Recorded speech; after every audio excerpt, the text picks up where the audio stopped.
Hello, hello, hello, and happy Friday. Welcome to Believe in Purdue.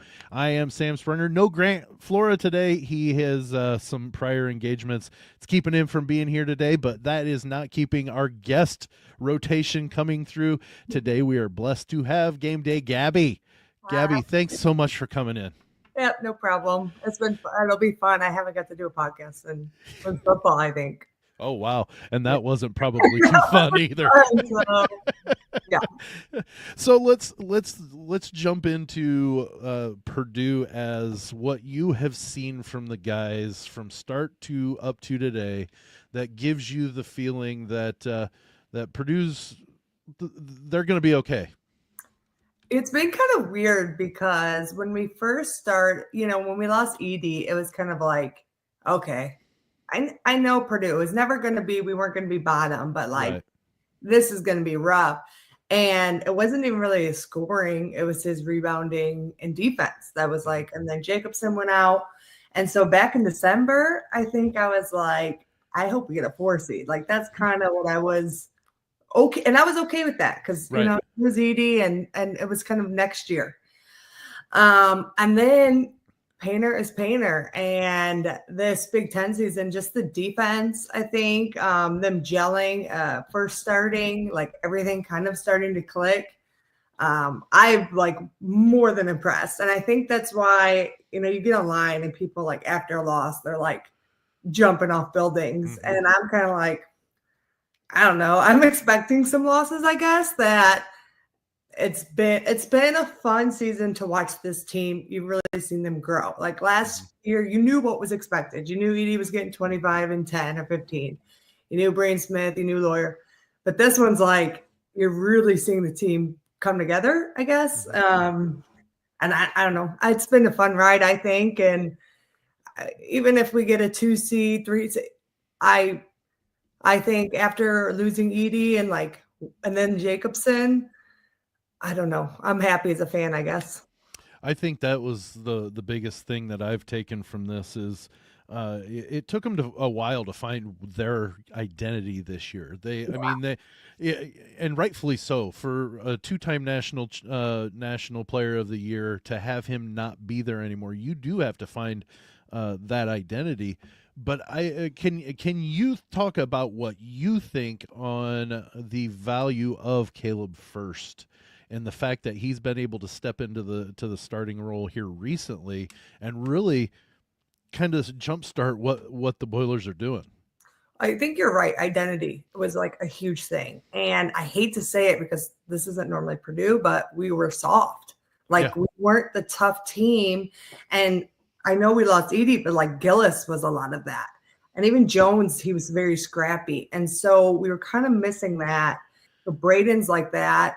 But Lawyer, I wouldn't really, say he's like Mr. Tough. Right. So I feel like that's kind of first. I think someone said he's like Eifert and that glue type going after balls, and he's a senior. So he's been there. There's experience, and like there's a lot to be said about his misses around the rim and all that. But like I think what he does bring to this team and just leadership and just forging the path a little bit. Where some of the guys kind of look scared or like wanting to get rid of the ball. I don't feel it with him at all. Well, and I think it was a big step in what it was said about the program for him to have taken a back seat in the past couple of years prior to this year and still wanting to come back. Now I know, and I've talked to a few people about this, that a lot of it had to do with the education that he was getting. He was very loyal to Purdue because of that. But there are still a lot of really good medical schools that he could have gone to and played a heck of a lot more. So that shows a lot about what the program's building too. Yeah. Well, I mean, you could look at TKR. I mean, I knew TKR was good, but we lost Edie to TKR, and barely missed a beat. He has been unbelievable, all-American level. And not that he wasn't good, but when you have Edie there, you're just constantly being outshined. He could have left. Yep. And for him to wait, his turn now he'll have 2 years. It's like, I don't know how Painter does it. I know that, like, obviously people want to play for him, but he definitely could have left. Let's talk about Braden Smith. I've very much been on the right now. Still, think he is the front runner for Player of the Year in the Big Ten, and it's because he can do it in so many different ways. He can run that offense by scoring. He can run it by distributing, and he can do both at the same time. What have you seen from Braden in the past 12 months, from last year to this year, that you would say he's a player, the front runner at this point? I would say probably confidence in himself. And even now, I think I watched a post game and he was like, I took 22 shots. I don't want to take 22 shots. Mm-hmm. But like, and then I watched an interview of Painter where he said, no, you're averaging 19 points a game. I need you averaging 25. Like, you have to be that guy. So I think for him, you know, it was get it to Edie. That was his role. And he scored, but now it's, you know, you're the guy. Right. And we need you scoring. And if you're not scoring, then that's a huge piece of our offense. So I think just the confidence, being a leader. He was, you know, for 2 years, he was the underclassman of kind of taking this team under his wing and just making them. I think he's super competitive. And I wouldn't doubt that at half times he's the one like pumping up, like, hey, we got to get this going, and being that guy for them. Which, you know, I tweeted something like this team's hard to figure out, because I don't think, and maybe I'm wrong, but like, is Braden Smith somebody's like another guard scared of? Like, does he like, are they like, oh no, I can take this guy? You know what I mean? Like, he's not that big kid. And then he surprises you. He surprised me still every game. And I watch every game and I'm like, God, he's good.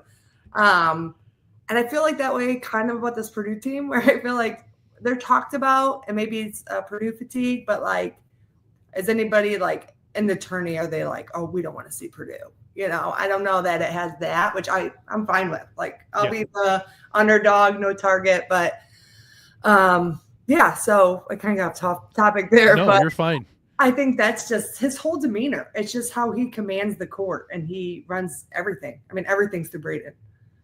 Well, I think, and this is the little side note of my own here. The couple of times I talked to him after they beat Tennessee in the Elite Eight, and then I talked to him at Media Day, and he really does carry that chip on his shoulder of, go ahead and doubt me, because I'm going to show you time and time again that I'm a really good player, and people made a mistake looking over or past me.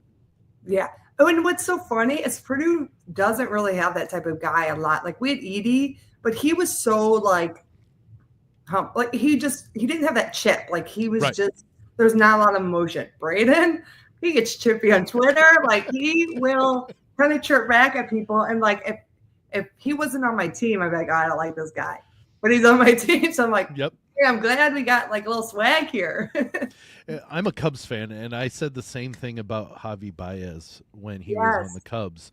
I'm like, I know for a fact if he ever leaves this team, I'm not going to like him as a player, because he just has that bravado about him that, you know, go ahead, doubt me. I'm going to show you. On Tuesday, Grant and I both kind of noticed that there were a lot of times, and even though he shot the ball 21 times or 22 times, Smith had the opportunity to take a lot more underneath the basket. And did you, I mean, you can say what you want about the fouls. Yes, that was a big thing, big discrepancy. But were there some opportunities that Braden kind of missed that maybe he should have been taking those shots, even though he had taken a lot? I think that's almost every game. I think there's a lot of times he does pass up, and I don't know if that's just his point guard mentality of trying to get the ball to his players, or trying to get people involved, and like knowing that when, you know, the farther we get and the more games, it can't be a Braden, you know, you need other people involved. So I don't know if his mindset's like, oh, we're going to need you in March, so let's get you going, you know, like I don't, why score 40 if, you know, not 40, but so I don't know, or he just, that's just, you know, he sees something and he wants to dish it, but I see that a lot. He passes up shots, and I think that's maybe just how he's wired. Okay, we're going to go back now to TKR, because the thing that is a travesty is almost like it was for Braden last year for the Bob Cousy Award. TKR is not on either of the big man top 10 lists. Is this because he doesn't play a traditional center, not a traditional power forward, or is he just getting hosed? Yeah, I don't know. I don't know who does these awards. Are they watching? Because it happened to Braden last year too. Right. So I don't know. I mean, you look at his stats, you look at what he does. I have no idea how he was left off. Not one, but both of them. And maybe it is because of that. I'm not sure. Yeah, it's a conundrum that I cannot figure out because the man is averaging almost on any given night, as long as he's staying out of foul trouble, he's getting 20, 25 points, and it's almost a given that he's going to score those too. Yeah, and that's where we need TKR. And you could say all you want about Michigan. I don't like getting into the whole reffing thing because it just feels whiny to me. Yep. I know there was bad calls, but it's like, okay, at the end of the year, it's not going to have like an asterisk. Oh, the reffing was bad. It's a loss, no matter what. Right. So, and TKR, this isn't the first time. I mean, he was in foul trouble against IU. I mean, he does get in a foul, so he's going to have to learn. And I think I saw somebody say Edey eventually learned to if you're beat, let them have it. Like, it's better for them to take the 2 points than for you to be out of the game. And I think that's something that maybe he'll just have to adjust because we need him. Like we have to in the game. I know I stay away from the reffing. Yeah, there were some bad calls, and maybe it was extremely lopsided, but at the same point, you held a 10-point lead in the second half. Yeah. There should be not that collapse, but it's frustrating because he gets in foul trouble and you know you're around there more. Is there concern that he's going to put himself and the team in a little bit of an issue come games that really matter? Not that these don't matter, but you know that really matter down in March because he can't stay out of foul trouble? Yeah, I know. And like I feel like I keep talking about Edey, but like when he never got foul trouble very much, but if he did, we had TKR. TKR's not there. Jacobson's out. Now we got Burgess. Right. We just don't have the reliable guy to come in. So it's even more dire that we got 3 people that score basically, that he stays in. He just has to. What is and before we go to our break, I'll ask you this before we get to the Wisconsin game. Who is that bench that you see could be actually somebody that comes through? Because right now, like against Michigan, nobody scored off the bench. 0 bench points. And it's been a struggle all year to find that bench guy that's going to contribute. Who is our best bet?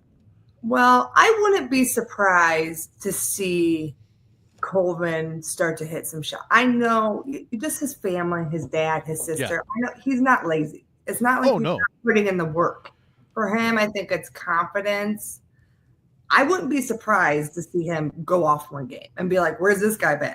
Yeah. Or Heidi out too, and both of them. We're both kind of like waiting for them to do something. So they both have the ability. Will it happen? I don't know. You do have those guys that kind of fall by the wayside, but and then you have Harris, who's kind of a wild card. I mean, he could go off and who knows and do something. He's very athletic and can drive or shoot or who knows. The frustration is for me is we know the big 3 is going to score. Lawyer's going to score. Some nights he's going to have an off night, but he's going to score. Braden's going to score. TKR's going to score. Then it's kind of okay, who's going to be next? And right now, we're getting a little bit from Caleb, and we're getting a little bit from CJ, and that's about it. I mean, there's no real reliability at this point. And I think if there's one thing that worries me about March is where is that bench gonna how the bench is going to perform, especially if I was looking at our 3-point shooting and nobody's not talking about it, has not been great in the last 7 games. It's 28%. We had a 15%, 23%. Like if Lawyer's not hitting threes or he's not shooting, we need somebody else to step up, and that's not going to do it. Yeah, and I am confident we're going to get a decent seed. I'm confident that we're going to perform relatively well considering what we just have come from. But it's still, I could see us making a long run if the bench can come around and we can play what got us to 11-2 and 11-3. You know, that bench comes through, we could be a very dangerous outcome March. Yeah. Yeah. And their defense, I mean, has really kept us in games. Yes. I mean, out West when we weren't shooting well, it's our defense that was winning games. So at least we've changed that, because at first it was like our defense wasn't playing well. Right. So if you could do that, like Painter always says, like fundamentals travel, defense travels, rebounding travels. If you're not hitting your shots, those things you can always control. And you know, taking into consideration that you know, we only had 5 contributing scorers in the game against Michigan. They had a reason to want to just absolutely drug Purdue all over the court at Chrysler on Tuesday, and they still had to struggle to get a 3-point win. That tells me that that bench takes over and actually contributes some. That's a 10 or 15-point win for Purdue on Tuesday. Yeah. And when I was looking at the games, Michigan was probably the one I was most like, they're going to want revenge. I thought if we drop one, it's definitely going to be one of Michigan. Yeah. Well, okay. Well, we're going to take a quick break for the audio podcast. And then on the other side of the break, we're going to jump into the preview of the Purdue Boilermakers hosting the Wisconsin Badgers on Saturday. You're listening to BLEAV in Purdue on the BLEAV and Lounge Sports Network. Okay. Quick little break. So, okay, now we get into Saturday. Purdue hosts number 16, Wisconsin. Gabby, this is kind of a Wisconsin team that you just kind of always expect the Badgers to be okay. They struggled a little bit last year. They still made the tournament. They were outed by James Madison. But what are your thoughts on Wisconsin coming in tomorrow? You know, I haven't watched. I've been so busy this whole season. I feel like that because usually I'm watching like games and just I got so much going on. But I haven't watched them a ton, but I knew that they were not expected to be very good, and then all of a sudden they're ranked. So hats off to them. And Wisconsin is always kind of, like you said, a team that's never bad. I mean, they're always decent. They kind of remind me of Purdue in a sense of like fundamentally sound, good defense. So, okay. If Purdue hadn't just lost to Michigan and it wasn't at home, I might be a little more nervous. I agree. But I just think coming off this loss, Mackey Magic, I don't see Purdue losing this game. I think they will do anything to scrape their way by. And I don't even think it'll be particularly close. I think that it'll be fine. Well, John Tanji is the leading scorer. He's averaging almost 19 points a game, and I think he's probably the one that the guys need to really not necessarily shut down, but let's make him get those 18 or 19 points on 22, 25 shots, somewhere in there, to where he's getting really contested. And like you mentioned earlier, our defense is starting to play very, very, very well. You know, at one point it was, I mean, you think about the Auburn game, it wasn't a good defense. Auburn's really good though, too. Don't get me wrong. Yeah. But, you know, it just, but the defense has been what is doing it. And I think if they can get Tanji in a little off of his rhythm, I think that bodes very well for Purdue. He's very good, but he's kind of, he can be hot and cold at times. Right. So kind of depends with what he, you know, who shows up. They also got Klesman and Blackwell. Stephen Crowell. Who? Stephen Crowell. Oh, yeah. So, and they're really good at free throws. I read that they were 84%. So keep them off the foul line. Absurd. Yeah. Like that reminds me almost of that one team we had a few years ago. That was like Edwards, Matthias. They were like, those three were like 90% or something crazy. Yeah. Which is just stupid good. Yeah. Absolutely. So like, I think just making sure that they stay up the line, you know, doing our normal, they don't turn the ball over a ton, but Purdue forces teams the ball. They don't forces turnovers more than teams averages. So I think if we can like come out, I'm not gonna say it's gonna be a Michigan like blowout like that, but like if we can like start off and get them uncomfortable right away and get Mackey involved right away, and kind of get in their heads, then I think it'll be fine. Whether our 3-point and their 3-point shooting is similar to ours, they're not, and they don't rely on it. Yeah, it's the same as ours. But this, I mean, if we're honest, is a must-win for us. Every time, like we can't drop this one. Absolutely, I think this is a must-win, and I tend to agree with you. The fact that the guys are coming off a loss. Yeah, it's a frustrating thing to lose, and it was really frustrating to lose in the way that they did because they held such a big lead for a double-digit lead in the second half, and then ended up losing, and they had to fight back to get to that 2-point loss, or it was a 2-point loss. Get back to that, they were down by 6 with less than a minute to go. I mean, that's so the fight that they got back into it is fantastic, but it's still frustrating to lose. But I think the fact that they are coming off a loss, that it's much like the first time Michigan played Purdue was because they were coming off an Ohio State loss that they shouldn't have lost. Ohio State was a little different because we had led by 17 and they came back, where this Michigan Purdue was kind of, we jump ahead, they come back, jump back as runs.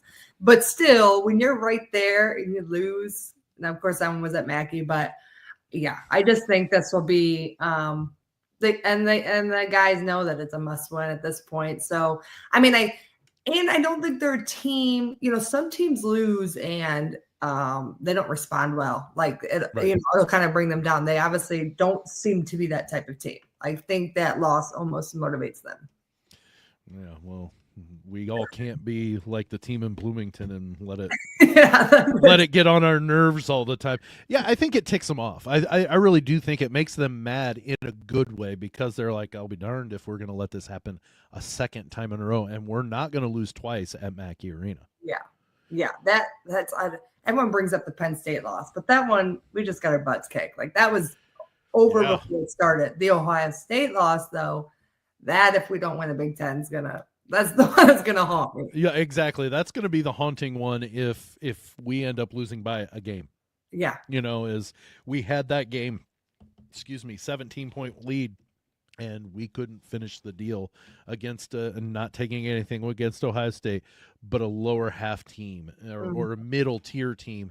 And it's a testament, I think, to the Big Ten that literally anybody can beat anybody. But we've got Rutgers coming in as our last game of the season at Mackey, and I don't think that's a very given win either. No, it just depends. Yeah, what Rutgers shows up and if those freshmen are playing. Yeah, because we have at Michigan State, at Indiana, and at Illinois. Yep. I say we win at home, all of them. I want to say we can lose maybe one more. That's my feeling too. At least a share, and you have Indiana at Indiana, which I don't know.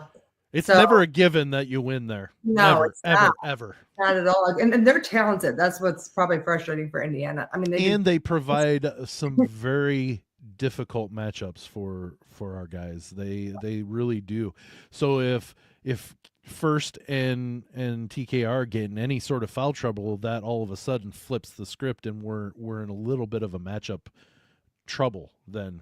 And for them, I mean, they're fighting for a seed. Like like it's kind of do or die for them. So I think Mike DeCourcia's on the next 4 out is where the IU is at right now. They've got Illinois. Oh, sorry. No, you're fine. Illinois is one of those I think that we can win. I'm not saying taking away they're a good team and it'll be tough, but I think that is possible. And Michigan State, I feel like, I mean, I could sit here and talk myself and how we will win the rest of the games if everything goes perfectly.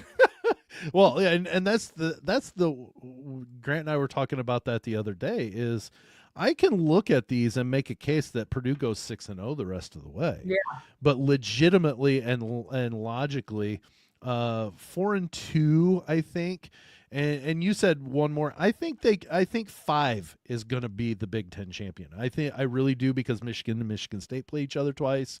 Yeah. Both of those guys play Illinois still. Mhm. Illinois got a hand in, kind of determining how this Big Ten championship goes. And I really do think 5 losses might be enough to at least share with the Big Ten title. I really do. Yeah. That could, because we've only lost 3. So Correct.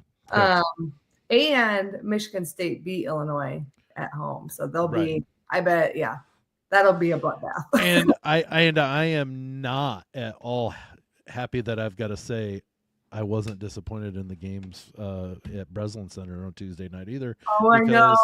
It helped Purdue out. I hate saying that. I know. I'm like sitting there cheering. I'm like, I kept going back and forth. I was watching something else, and I go, it's typical Indiana. They were up 2, and I'm like, this is Maryland. This is Purdue. Like, they're gonna blow this. There's no way that they're gonna get this. Nope, they sure didn't. And that's the like I mentioned about how crazy the Big Ten is. And I know we've seen crazier seasons probably, but this is the one to date, obvious or closest to the date, that it literally, when you've got Minnesota going in and winning against 2 ranked opponents, Michigan, when they are 0-4 at the time. And then you have, we talked about maybe Penn State could be something this year, and they're sitting at the bottom, and we have lost to them. Yeah. So, they're literally that stupid cliche, but they're cliches because most of the time they're any given night, any team can beat you. And the Ohio State game for Purdue is testament 1 to that. The fact that even when you're down up 16, it's still not over. Yeah, and when you're at home on top of it. But I think you're right. I think this could be if Purdue can get and set the tone for themselves first. Don't let Wisconsin jump out and try to set the tone the way that they like. I love Greg Gard. I really do. He's a great coach. I really respect what he does in Madison. But I think that they just don't have the firepower to hold up with what Purdue is capable of doing. So if they play their game, like you said, it's at Mackey, and those guys are going to be rowdy as all get out because we're coming off a loss. Yeah, it's a Saturday afternoon game on campus. Yep, it'll be a fun atmosphere. I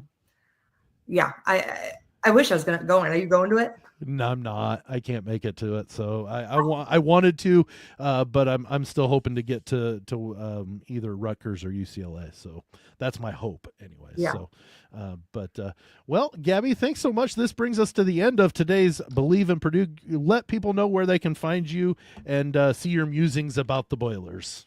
You can find me on Twitter, X, I guess it's called. I call it the platform formerly known as Twitter. At GameDay Gabi.